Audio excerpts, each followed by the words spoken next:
Drink Tank. Hey everybody, welcome to another episode of Drink Tank. I'm joined once again by my buddy, Plumber. We just watched the Disney Marvel Echo TV show. I mean, if you can call it a show, really. We just watched the Disney Marvel TV show Echo. Echo. Yeah, oh God. It had a lot of production problems famously. So it started at 8 episodes, then got cut to 6, and finally cut to 5. So the 5 episodes that were given to us truly felt like they cut a lot of stuff out of it. Oh, yeah. So it is kind of hard to talk about without going straight into like spoilers and stuff like that. So I will really quick say thumbs down from me. Oh yeah, definitely a thumbs down. There were redeeming moments. Some, which not- we'll get to. Yeah. But for those of you truly interested in my review of it, I did a little research, and my review of Echo is... And that's sign 200? language to spell poop. That's the research he did. He learned how to spell poop. I learned how to spell poop. Hey, based on the way some of them do sign language in it, that's about as much research as they did, too. Even though I heard the whole cast had to learn ASL, some of them took the brief more seriously than the rest. Well, I mean, some people probably are more capable of picking it up. Absolutely, 100%. It's just... I'd be like, West Side? Yeah, Wait, this is East Side. It's East. Yeah, West Side's like, oh no. Oh no. So, but it is difficult to talk. I guess that is one of the things we can talk about that's not truly a spoiler, is because so much of it is done in American Sign Language. It is difficult pacing wise to get through certain like dialogue, like conversations. Well, they're not conversations or dialogue. I don't know how you would describe it, but dialogue. And so they. Conversation. Conversation is just communication. Yeah, so it's tough to get through some of it because we can read the subtitles so much faster than they can do the ASL. That's true. And also, they felt the need to, like, every time somebody was, like, signing something, they would say each individual word, but because they're not, like, truly experts at sign language, every sentence has this pacing. I think that's... Well, I don't know anything about ASL, but that's probably pretty common. Well, I don't know, because like obviously the actress who plays Maya, Alaqua Cox, I know, great name. So she can do it, and so like as she's moving quickly, and even like the time she was a lot of Cox, and even like as she's doing sign language, you can tell like, all right, the words are coming faster in a much more conversational tone. Is she deaf? She is in real life. Okay. She is deaf, indigenous, and an amputee. So Okay. all those things are her in real life, which is the character. If you're gonna cast it, go for it. Well, I think they wrote a little bit around her because originally she answered a casting call for indigenous and deaf because that's what they were going to do with the Echo character. And then when they found out she was an amputee, they were like, okay, you're definitely getting the role now. Like, we can tell a story around this, which they didn't do, unfortunately, in this season. So there's just so much to get into, but like I was saying, so the show as a plot line is this woman from. Now we're gonna jump into spoilers. Well, no, the plot of the show is the woman from the TV series Hawkeye, who is I guess I'm jumping into a spoiler from Hawkeye. Yep. Who is a enforcer for the Kingpin. She's like an assassin hit person. She's an enforcer. Yeah, she's a heavy. Yeah, she's definitely not an assassin. She's an enforcer. That's the best way to describe it. She's supposed to be an assassin, I think, in the comics. It doesn't matter because she's a mob enforcer. She goes and makes sure that people fall in line. Right. Well, an assassin would be quiet. She is very openly. She's pretty quiet because she's also mute. No, she's not. She talks a couple times. Yeah. But no, so she figures out that she's been betrayed by Kingpin, and she goes off on her own and goes on a journey of her own, of self-discovery, whatever you want to call it. It's bullshit. But it's 5 months after she shoots him. They say so. So what was she doing for 5 months? Because remember, because most of the first episode is like, these are things that happened in the past, right? Like that's where they show her getting promoted through the ranks. It's where she goes toe-to-toe with Daredevil, and that's just an awkward, bad fight. And not to say anything, why would he just suddenly leave? He's got her incapacitated. Maybe he hears someone coming. This guy fought like 100 ninjas, bud. You think he's afraid of like a couple of these like ground level thugs? And then like Kingpin's like, "You did such a good job, Maya. Nobody's been able to have guns." That's true, but I mean, she didn't know how to. None of her guns were going to hit him anyway. But like when he knocks the shelf over on her, she's incapacitated. Bam! Knock her out. Arrest her. Like if they had shown that thing, and then next thing you know, like Kingpin's like seeing her like come out of jail, and she gets in the car. Like happens to all my men. Yeah, now we're really getting into spoilers. Where Yeah. I mean, that's not a big spoiler. She's obviously going to fight Daredevil at some point, but it's such a small. This is scene. all in the This is technically all prologue to the Yeah. main story because the first episode is like 30 minutes of prologue. It's true. Yeah. So you're right. So she shoots Kingpin at the end of Hawkeye, and then 5 months later, she's got a bullet wound in her stomach, and she rides a motorcycle from New York City to Tamaha, Oklahoma, which I did some research on. Driving is approximately 21 hours. I was gonna look that up because oh my god, there are so many transitions from New York to Yamaha on her Yamaha. Yeah. Like when she goes there overnight, I'm like, okay, even if she's driving like 140 miles an hour, I mean, I guess she can cannonball run it. Yeah, yeah, I know. And bleeding out from a stomach wound the whole time. I mean, because they show the blood running down her leg onto the motorcycle. they do. So she's bleeding out the whole time. And when she goes to patch her wound, you know, she like patches it across the top of her shirt. And I'm like, your shirt is disgusting. Like, no, pull your shirt up, clean the wound, do it proper. We don't want to see a woman's stomach. Yeah, you don't want dude. But I mean, like, you want me to believe that she's like this badass warrior chick, right? She would know how to handle wounds. Like, you don't have to be on the job that long. I mean, not in the Marvel universe. People are always getting diced or shot. Like, Yeah, they always get back up. yeah. Then they should be experts at how to clean those wounds. Why? They just get back up anyway. I don't know, but I really don't know. But it, like that motorcycle, like 21 hours of driving with a stomach wound. Like, oh my god, it's like, come on. Well, and show. what was she doing for those 5 months? You're right. Yeah, what was she doing for 5 months? So that's one of the biggest problems with the show is the pacing. Like there literally is a scene where she's talking to Kingpin, and the next morning she's pulling in, like talking to Kingpin at night. Yeah. And then by morning she's pulling into her town in Oklahoma, Yeah. and it's like, come on, you can. Yeah, there's a lot of jumping around on that one. The pacing is truly all over the place.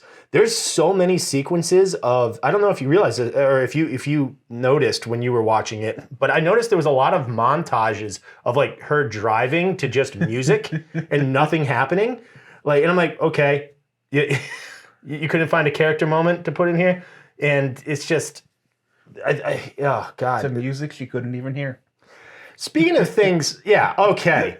I've got something, and this put like a little stick in my craw, and I'm sure it's a small thing for a lot of people, but for me, it was just, she's part of the Choctaw people, and one of their pieces of lore we get is about the woodpecker. Now, when she's a little girl, a little psychopath, she shoots that woodpecker, then lies to her mom about it. All right, red flag. Oh, I didn't do that. Yeah, red flag. And then the mom's like, the woodpecker is important to our people because we would tell it things and it would tap it out, you know, to alert us when enemies are near. Yeah. And I'm like, that is a really cool piece of lore, really cool part of their mythology. The problem is, she's fucking deaf. It's like, you sure you don't want to go with a different like spirit animal or some kind of piece of lore? You're gonna go with the one that makes sound. And A hummingbird that flies in front of you and lands on your nose. yeah, she's fucking, which is why like the only time we see the woodpecker, it's funny because the only time the woodpecker is actually like pecking something is right before she shoots it. So it's like danger, danger.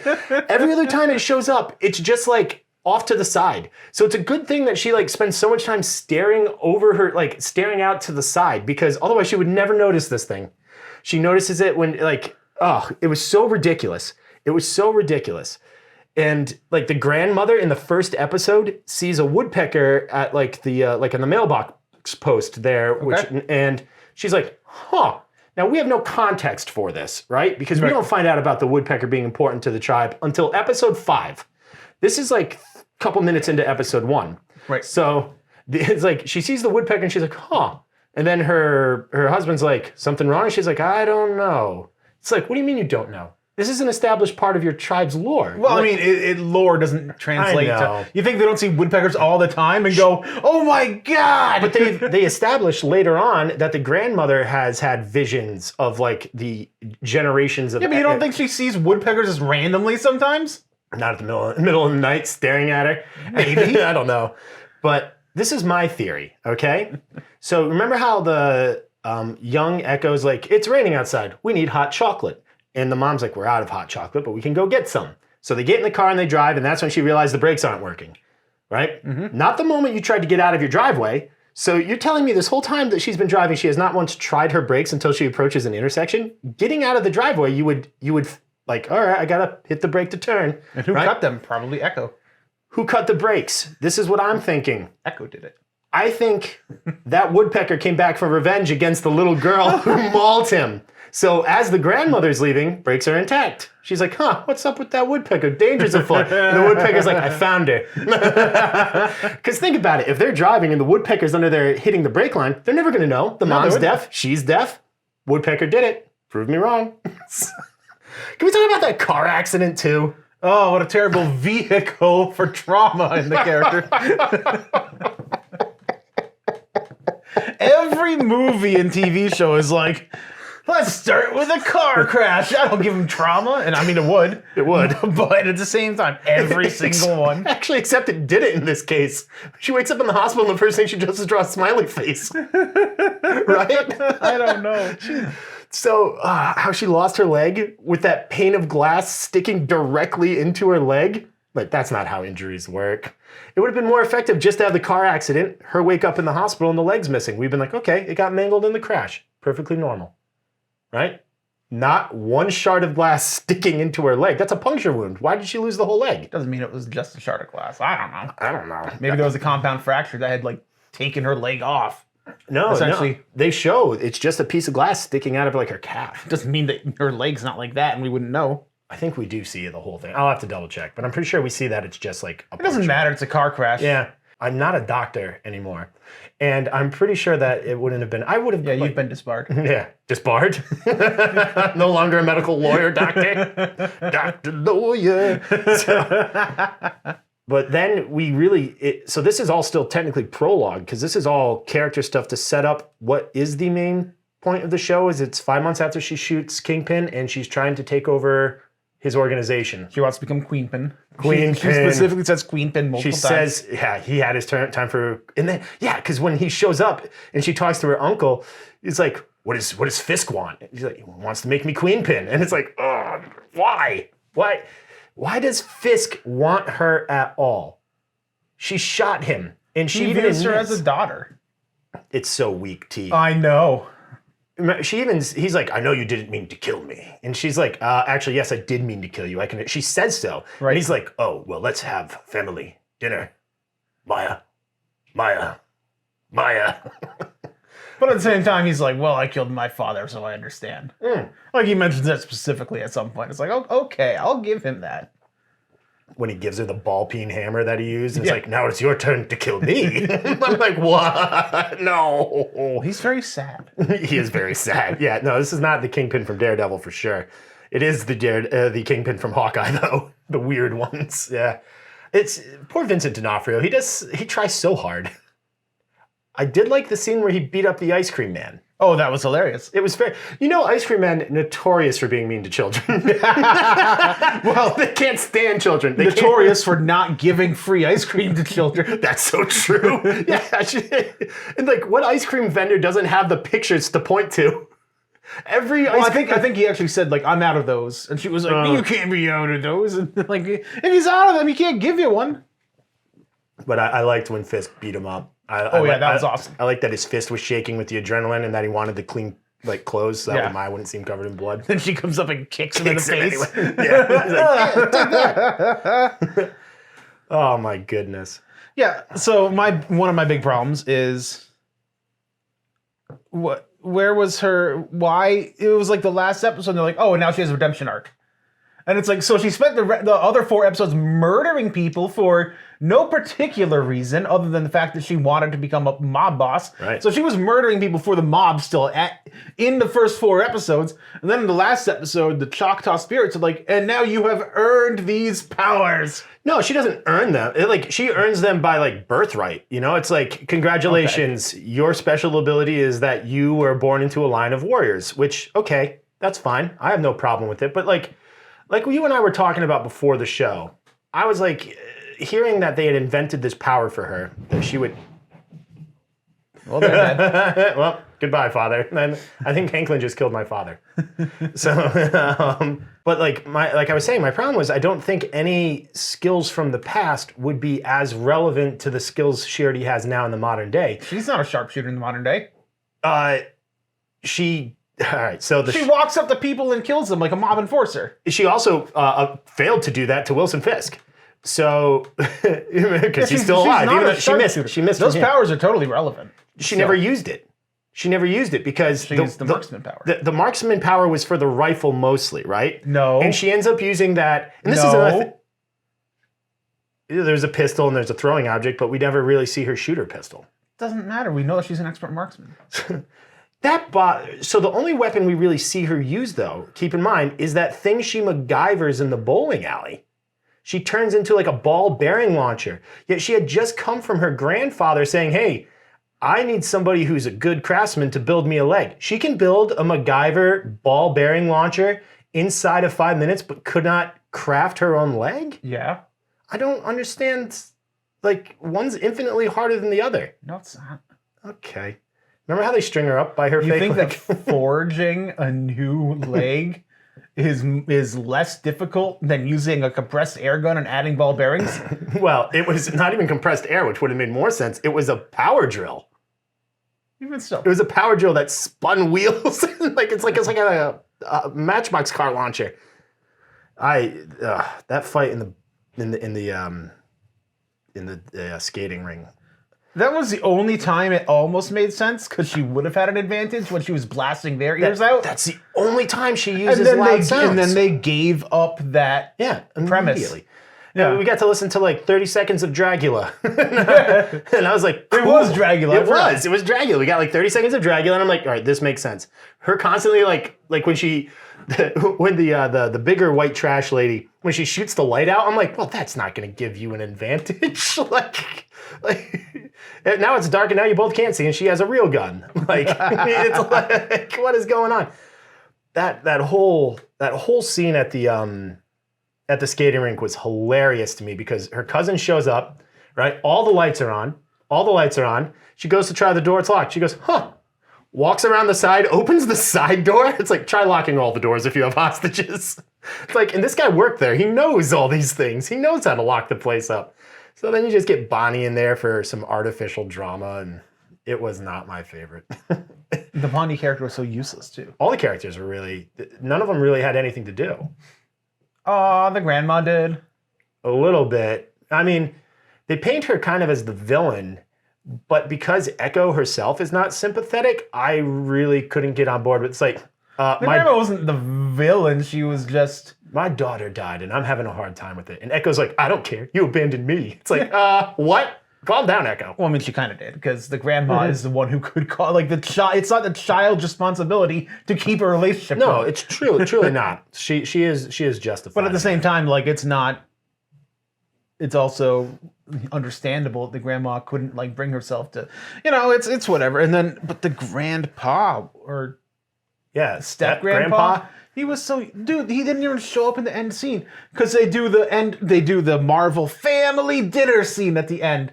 Like in, I think Hawkeye had one. Yes. For Christmas. Yes, they did. Yes, they did. She-Hulk had one with Matt Murdock and all of her family. Oh my God, at the very end. And now this one has the family dinner at the end. Oh my God. And they couldn't even get the grandpa to show up. Yeah. Like the guy who helped her, the guy who the grandma was like, I will come by and see you every now and then. Yeah. Like he has his whole like, and he just doesn't show up for that. Meanwhile, Biscuit's there. Biscuit with his European-style truck. It's because the grandmother was the local post. Oh. Yeah, she was the mail person in that, which they don't explain at first. So when he's like, I don't drive with the steering wheel on the wrong side so well, I'm like, well, why don't you buy an American car? And then it's not till later when she pulls up in like her beat up car and like that woman who's kind of like her rival for head craftsperson at the powwow. Remember when they're talking about setting up booths? She's like, new car. And it's like, oh, Biscuits borrowed my truck. And I'm like, oh, she's the post office. She works at the post office. She's a letter carrier, yeah. Yeah. So Biscuit driving that truck for that train sequence, that whole train sequence was bonkers to me. It was Garbo. It was so bad. Like, so she wants to sneak onto the train, okay, to blow something up. Okay. Blow it up there. You don't know, you set a timer, you don't know where it's going to stop. Or it's like when they open the case, it would explode. So you'd assume it's in a warehouse, but I don't know. I just thought like, why? No, that's perfectly fine. I don't know. It was weird to me. It's like, why don't you just blow it up now? Scene. Yeah. Well, no, because she wanted to wait till it get to the depot. Warehouse, right. And I mean, if it's Wilson Fisk's operation, she probably knows it where probably it is. You're runs right. exactly on time, too. Yeah. No, I think you're right. Like, that's not the kind of thing you want to... There's enough to explain that away with common sense. You're right. Yeah. Or at least wave it away. Yeah, I think you're right. That makes more sense to me. I just didn't stop to think about it too much because I was like, if the point is to blow it up, and but then you're right. then she uses the Jaya Lai powers from her past to like slow down. Remember she gets her leg caught, right? She gets her prosthetic leg caught. Yeah. Easiest way to escape, detach the leg. You're not trying to be stealthy. You want Fisk to know it's you. That was the whole thing. Is like you want everyone to know it's you. So it doesn't matter if you leave your leg behind. Roll off the side of the truck. It's a Marvel show. We've established that you're tough. Jump off the side of the train anytime now. Anytime you could just abandon it. But no, she gets to the back of the train after with her beat up leg and she jumps to Biscuit with the truck, bounces off the top of the windshield, by the way. And then we see the truck spin out. We don't see her anywhere nearby. And then her hands come up, because I remember this, because I was like, I had to rewind it to make sure I wasn't crazy. Her hands come up over the side of the truck. She wasn't in the bed of the truck. What was she holding on to? I thought she bounced into the bed. She doesn't. I promise you, her hands come up over since the you side. rewatched it. Yeah, her hands come up over the side of the truck. Was she like balancing on like a trail hitch? Why would a postal truck have a trail hitch? He said he doesn't take it off-roading. What was she holding on to? We see the back of the truck. We see the back of the truck when he spins it out. She's not there. Like, what is happening? What is happening? Like, and then, like, the hands coming up over the side. Like, she should have just sat up in the bed of the truck. You want to talk about bad editing? Yeah, go ahead. Do you remember the multiple black cuts that made no sense? Mm-hmm. There's this one scene, and this might be the first time I noticed it, where she's coming out of a house and her Uncle Henry's there. And she walks out of the house. Yeah. And then there's this black for like 2 seconds. And then it cuts to Uncle Henry saying something. Yeah. And it's like she was walking out of the house towards him. Why? And then at the end, there were 3 moments. One was during a scene where like it was kind of a switch scene, so it made sense. But there was and the grandmother are having dual visions at the same time, and he's like, Maya. The uncle's like, Maya, and then it cuts to black and then cuts to something else. And there was one where it was the middle of the guy talking about the powwow. Mm-hmm. He was talking about the powwow, and then middle of his speech, it goes to black for like 2 seconds, and then it continues exactly what he's saying. Huh. And I was like...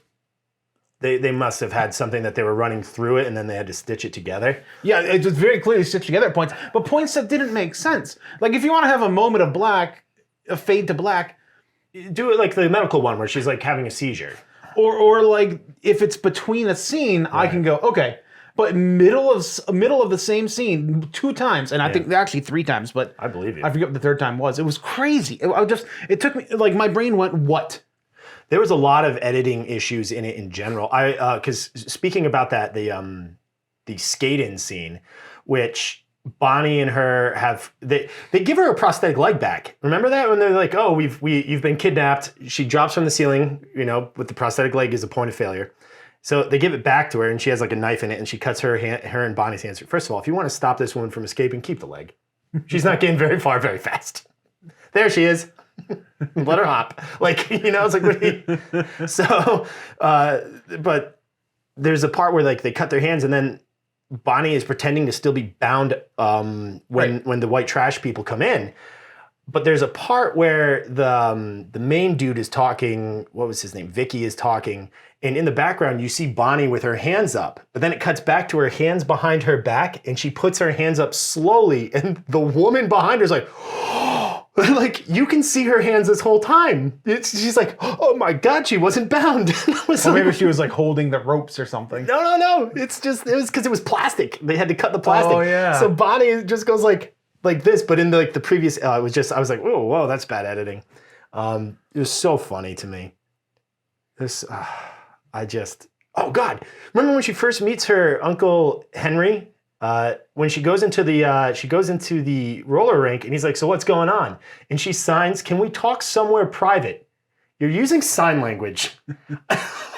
It's pretty private. Well, is it though? Not in that town. Yeah, exactly. Not in that town. Any other town, and it'd be okay. But I just was like, oh God. I'm like, I don't understand what the point of the show is, because nothing changes. Nothing is different than from the first, how it begins to how it ends. There is no arc. There is no journey. The most thing we get is she gets the powers of her ancestors and echoes them out to her cousin and grandmother, so we can see an old lady beat up some dudes. Well, that was funny.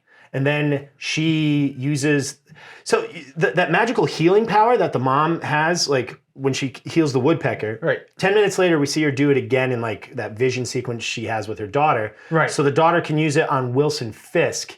But this power is contained only to that episode and only within a 20-minute window, if you think about it. Because we get it like 10 minutes into the episode, 5 to 10 minutes in, and then we get it 5 to 10. She heals Wilson Fisk by going into his brain with him and saying, trauma, just let it go. It's not such a big deal. Just let it go. Well, I mean, he didn't just let it go, but he was like, No. what the fuck? And he left. He runs away crying. Yeah. And I was He's like, well, I mean, that kind of, I was okay with that. I didn't like it. Because Because that was another quick it cut, didn't though. show him healed. It Right. showed him. But it was another quick cut. Yeah. Because he's like, what did you do? And then smash cut to him crying in the car. And I'm like, I mean, the only thing we really got out of it is that we know that Wilson Fisk is going to run for mayor. Like, that's the ending of the show. Yeah. And so, basically, it's Wilson Fisk's show because we find out that he's still alive and we find out that he's going to be mayor. And in between, the conflict all resolves around him. hey, you're right. It And kind of is more of a now we Fisk have show. like kind of a native superhero who honestly was still, until she healed Wilson Fisk, was still just murdering people. Yeah, flat out. she's not heroic. She actually does say at one point, because the uncle's like, you're going to start a gang war here. And Yeah. she's like, I'll start it. I'll end it. That's true power. And he's like, it's not power, it's chaos. And, you And know? she never really changes her mind at any point. No, she is still, yeah, you're right. We don't know if she still wants to be Queen Pin. Although you can assume it. You can because assume. she's the good guy now. And But then she went from being so dead set on killing Fisk at the end of Hawkeye, and then for the sake of the story, she doesn't shoot him any other chance she gets. She doesn't fight him any chance she gets. And by the end of it, she's almost sympathetic towards him. I was okay with that. Because I knew they weren't going to kill Fisk. So I'm like, what are they going to do? But like, I feel like in a better show, we would not have harped so much on the fact that she failed to kill him like they did. I think you would have had it said once. I don't think like that scene where she goes to find him in the Choctaw Casino, right? And she just pulls a gun out in the hallway and just walks right in. He's like, he's got no goons? Like, or, you know. Well, he was willing to let her kill him. That was true. the point. And That's I think true, that's but- what made it so hard for her. And- she was like, well, shit, what do I do? Like, this guy is, he was important to me for so many years, and he's willing to die. And like, that would be a conflict. It would be. It would be great, though, except for the fact that we know she's not capable of remorse because we've never seen it. So if she Well, was we like- saw it then. maybe. Slightly. Yeah, that would be as close as I'm willing to get to her being like, maybe I shouldn't kill this guy. Like, I thought it was very funny when Wilson Fisk goes, that wine was very highly recommended. yeah, by who? The person that sold it for $2,000 probably. Yeah. I bought it at the Choctaw Casino. It was complimentary. I'm a platinum member. I come here all the time. I brought you cookies from New York. That's okay. Thanks, Wilson. Well, I mean, that is actually it's cool. It's fine. It's just it's not how I would have loved it because they were saying this was going to be the TVMA return to form for Marvel, and it wasn't. It was barely mature. Like you get like that one graphic shot they put in the trailer where they shoot the dude through the neck and his blood splatters. You get that part where they shoot the dude in the head and he coughs CGI blood onto his face. you get that fight scene where she has the knife in her shoe and like she cuts a guy across the head as she kicks him and his blood ends up on the disco ball. They don't swear. There's no sexuality. Him beating the guy up isn't even done like in a very graphic style when Fisk beats up the ice cream man. I'm fine with that. It's cool, but it's not TVMA. Right. You could get that. So yeah, you're right. TVMA, I wonder. Because I'm kind of cynical of these things, and part of me wonders if because they knew it wasn't going to be a very successful show based on them cutting it from 8 to 6 and finally to 5. Yeah, that is dropping it all at once, slapping a TVMA, so they can say, well, TVMA shows don't get the same ratings. So I don't know. I don't know if that was the case or whatever. I don't know what their thinking was. I don't know what they cut though. It doesn't matter. So let's just like no the editing of the show terrible. The way they cut the show terrible. The explanations of the characters. What explanations? I mean, the only character that we really get insight into is Fisk. Yeah, we a little bit of the uncle. Not really. And then like so let's talk about the native influence in the movie real quick.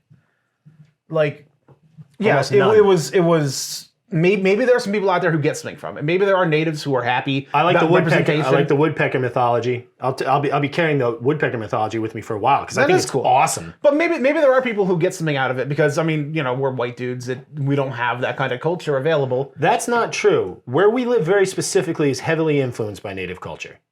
But it doesn't affect our day-to-day life. Unless you work at the casino. Unless, because of Foxwoods and Mohegan Sun being so close by, I mean, like... There are things around, but they don't really influence our lives specifically. Not the same way. And like we don't care about the culture isn't part of our right. Like like if we don't see it, we don't go, oh, I'm missing out on that, which I think probably a lot of Native Americans do. Mm. But like you think about it, and her past, we see the strategy, we see the sharpshooter. Do we see the ferocity?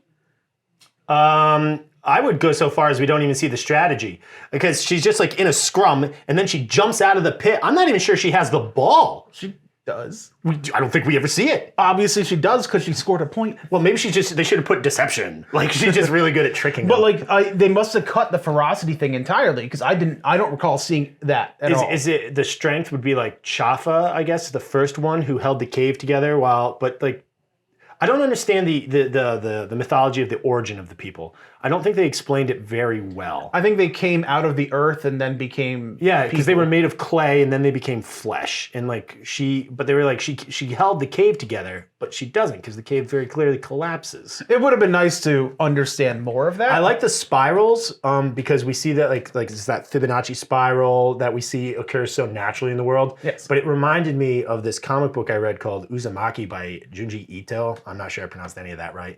But it's about how these people start seeing these spirals everywhere and it like infects their brain and they go insane. Yes.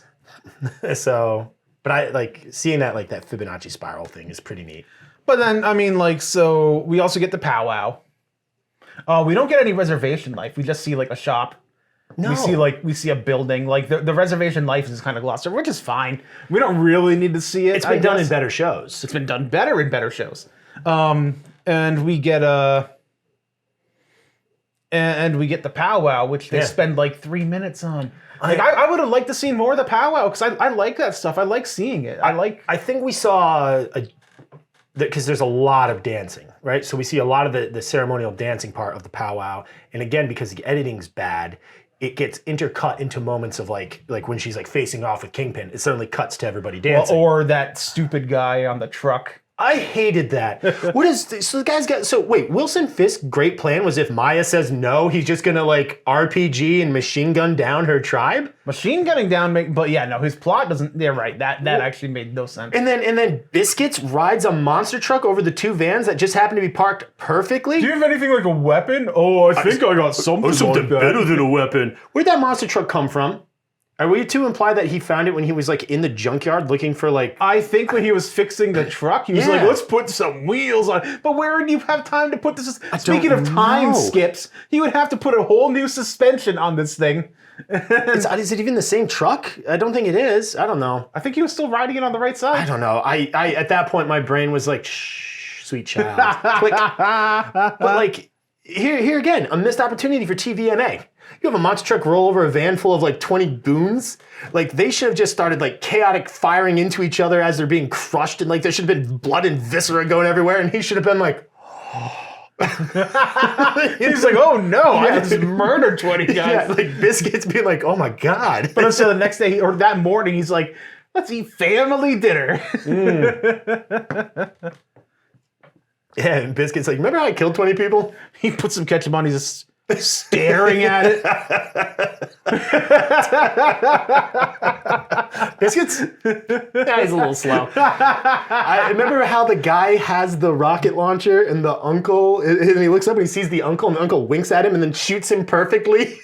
And then the guy shoots him like, oh, it's fireworks. Oh, like, that was funny. It is not fireworks. That's a very different explosion. So, I mean, but why did he look up? Why didn't he just shoot? But that's like the entirety of native culture scenes that we get. Yeah. And it sucks because that show has, like, I don't know enough native actors to really say it's got a lot but of it has them. a lot of, like, Graham people. Greene, who plays the grandfather, step-grandfather, Yeah. he's like the only one remembering that, acting is supposed to be like fun.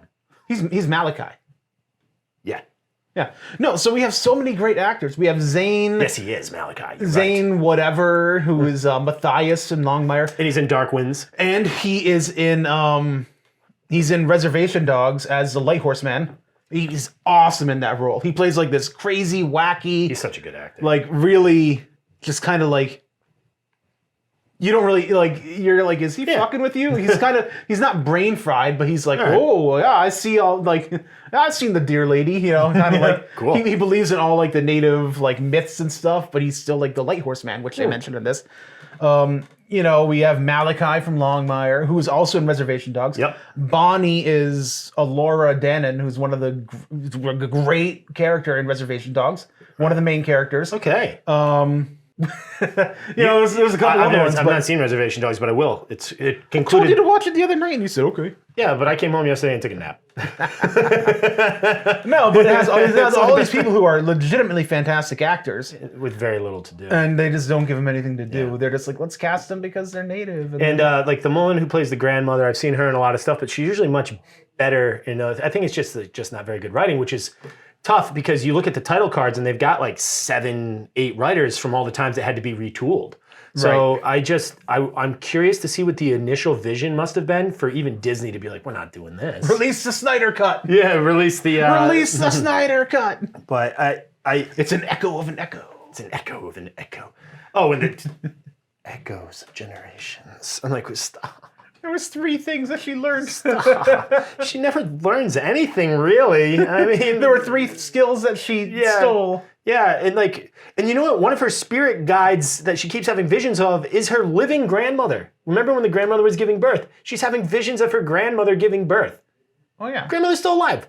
I really was thinking they were going to mess up at the end. You remember when she's like, Choctaw assemble, like when she does that and she's surrounded by the ghosts. I was hoping the ghosts were going to be corporeal. That'd be awesome. Like Lord of the Rings. I was expecting Lord of the Rings. I was expecting her to do that, just summon her ancestors and have them fight. Remember when you and I were talking before we even sat down to watch the show? I said, I will accept the ability to call on your ancestors if she does the final confrontation out in nature, like far away from technology and people, and it just becomes like a very like dangerous game, Rambo style show, but with her out in the woods. I would have loved that, because talk about like all the ancestors she could pull information from then.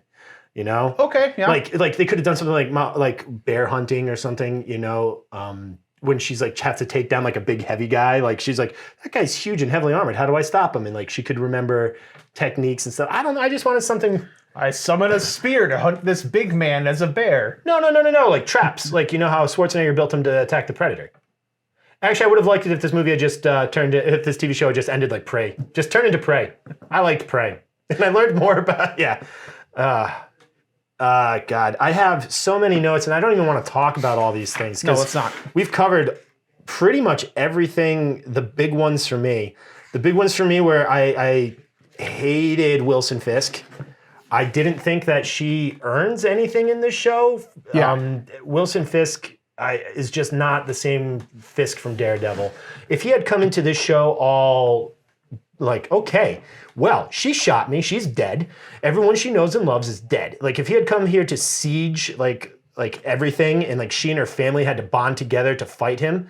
That would have been neat, especially if they had then ended it like, well, you just saved us, Maya. She's like, saved you? I just took over Kingpin's empire. Man, that would have been awesome. Wouldn't that have been cool? She's like, it just ends with her. She's like, I've accomplished everything I wanted. Thanks. Family dinner, but with all the underlings. Yeah, exactly. Like turn into like, oh my God, like a real crime family thing. Like a birth of a crime family. That would have been so much better. I got goosebumps thinking about how much I'd like that.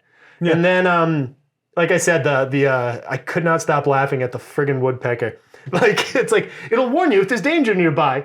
And I'm like, she's fucking deaf. I haven't seen a woodpecker that funny since Woody. Yeah, that would have made more sense. At least he would be able to like walk and talk. She gets the echo of him. Oh my God, I forgot about the most cartoonish thing in the show.